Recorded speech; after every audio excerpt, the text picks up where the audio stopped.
Bertemu kita kembali dalam rancangan Nadwah Ramadan. Sidang penonton yang dirahmati Allah sekalian, saya ingin menyambung perbahasan mengenai bilangan solat sunat tarawih 20 rakaat ataupun 8 rakaat. Sesungguhnya dalil-dalil yang menunjukkan perkara sedemikian merupakan perbuatan Sayyidina Umar Al-Khattab radhiyallahu an, ialah seperti yang diriwayatkan oleh Abdul Rahman Ibnu Abdul Qari radhiyallahu an, bahawa beliau berkata, yang bermaksud, pada satu malam dalam bulan Ramadan aku keluar ke masjid bersama Umar Al-Khattab radhiyallahu an.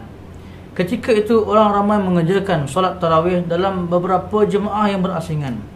Terdapat seorang lelaki yang solat bersendirian dan ada seorang lelaki yang solat dengan diikuti oleh sejumlah 3 hingga 7 orang. Maka Sayyidina Umar radhiyallahu anhu berkata, aku berpendapat sekiranya aku himpunkan mereka semua di belakang seorang imam, maka ia adalah lebih praktikal. Sayyidina Umar radhiyallahu anhu bertekad untuk melakukannya, lalu menghimpunkan mereka berjemaah di belakang Ubay bin Ka'ab radhiyallahu anhu. Setelah hari itu aku keluar lagi bersamanya pada malam yang lain dan manusia mengerjakan solat di belakang seorang imam. Sayyidina Umar berkata, sebaik-baik bid'ah adalah ini: sesiapa yang mendirikannya pada awal malam kemudian dia tidur selepasnya adalah lebih utama daripada mereka yang tidur kemudian bangun mengerjakannya pada akhir malam. Maksudnya ialah afdal mengerjakannya pada awal malam dan manusia ketika itu terus mengerjakannya pada awal malam. Sidang penonton yang dirahmati Allah sekalian, insya-Allah pada perbahasan kita pada kali ini akan menjelaskan bahawa kita perlu mengambil jalan yang sesuai, mengambil pendekatan yang sederhana supaya kita tidak lagi bertelagah dalam isu ini, kerana semuanya telah diputuskan oleh ulama salafus salih, ulama imam mazhab yang 4. Marilah tuan-tuan dan puan-puan, muslimin muslimat sekalian, kita mengambil tips tarawih yang gemilang. Iaitulah yang pertama, berbuka puasa yang tidak terlalu kenyang agar badan ringan, mudah solat berjemaah. Apabila kita berbuka puasa, janganlah terlalu banyak hidangan, melebihi 3-4 hidangan menyebabkan kita terlalu kenyang dan kita malas untuk mengerjakan solat. Bukan sahaja solat tarawih, solat fardu pun mungkin kita akan lewat, mungkin kita akan terus berehat dan tertidur sehingga sepanjang malam. Na'udzubillahi min zalik. Seterusnya, sidang penonton yang dirahmati Allah sekalian, seperti mana yang telah jelaskan tadi, solat tarawih yang afdal juga sebahagiannya pada sepertiga malam, sebagaimana Rasulullah sallallahu alaihi wasallam dengan para sahabatnya radhiyallahu anhum ajma'in, solat berjemaah lebih afdal daripada solat bersendirian. Yang ketiga, jauhkan dari bersolat dengan tergesa-gesa, tergopoh-gapah. Solatlah dengan tuma'ninah. Rasakan nikmat bacaan yang dihayati daripada ayat ke ayat. Ini yang menjadi intipati, ini yang menjadi saranan Islam supaya solat itu dilakukan dengan khusyuk dan tawaduk. Bukanlah untuk kita menghabiskan solat tarawih itu dengan cepat, untuk kita menikmati pula makanan selepas itu, moreh dan sebagainya.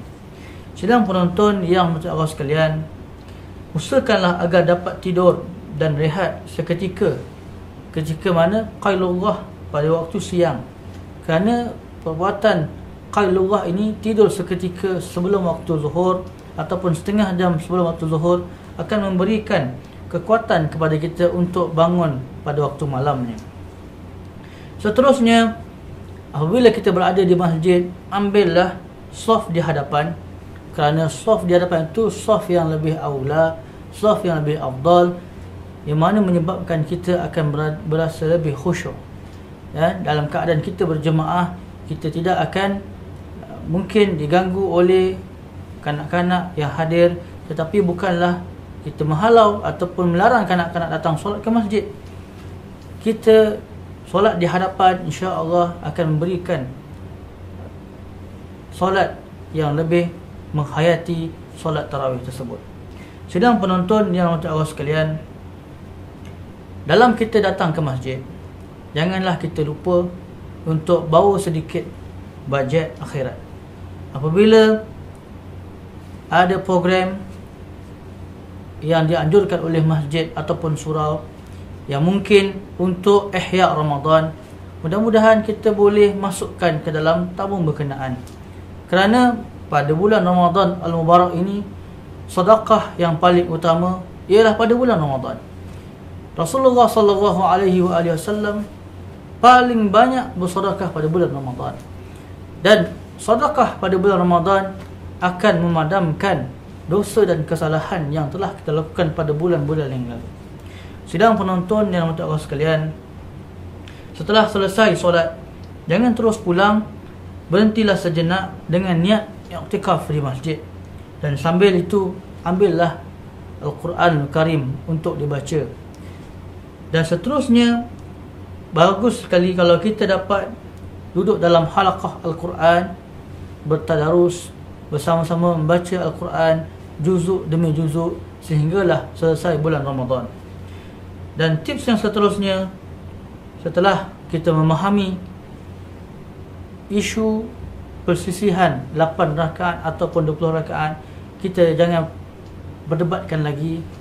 Dan siapa yang mampu untuk solat sunat 8 rakaat, dipersilakan. Siapa yang mampu untuk solat sunat 20 rakaat, dipersilakan, supaya kita tidak ada perkataan yang tidak enak, yang tidak elok kerana hanya perbezaan pendapat ini. Sebaiknya kita lakukan dengan sungguh-sungguh, hanyalah untuk mendapatkan redha Allah Subhanahu wa taala.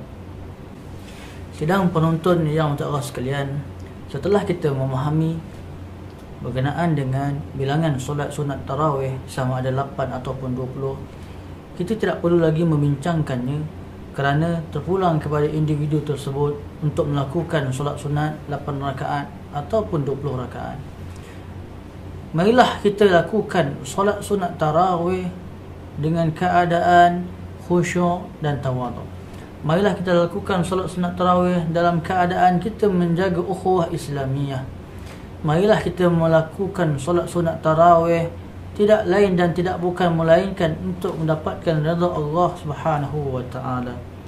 Sidang penonton yang dirahmati Allah sekalian, sesungguhnya solat sunat tarawih ini hanya ada pada bulan Ramadan, tidak berlaku pada bulan yang lain. Marilah kita mengambil kesempatan yang ada ini untuk kita melakukannya dengan penuh rasa ikhlas, dengan penuh rasa sungguh-sungguh.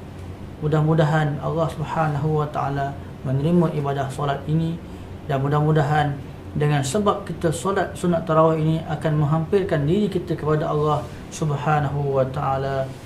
Sidang penonton yang dirahmati Allah sekalian, Al-Fakir memohon maaf sekiranya perbahasan kali ini menyebabkan rasa tersinggung, dan jutaan kemaafan juga kepada para ustaz, para ulama yang ada di luar sana jika ada kenyataan pandangan Al-Fakir mengenai solat sunat tarawih. Ampun maaf daripada Al-Fakir. Aku liqauli hadza astaghfirullahalazim wa sallallahu ala sayyidina maulana Muhammad wa ala alihi wa sahbihi wa sallam. Walhamdulillahirabbil alamin.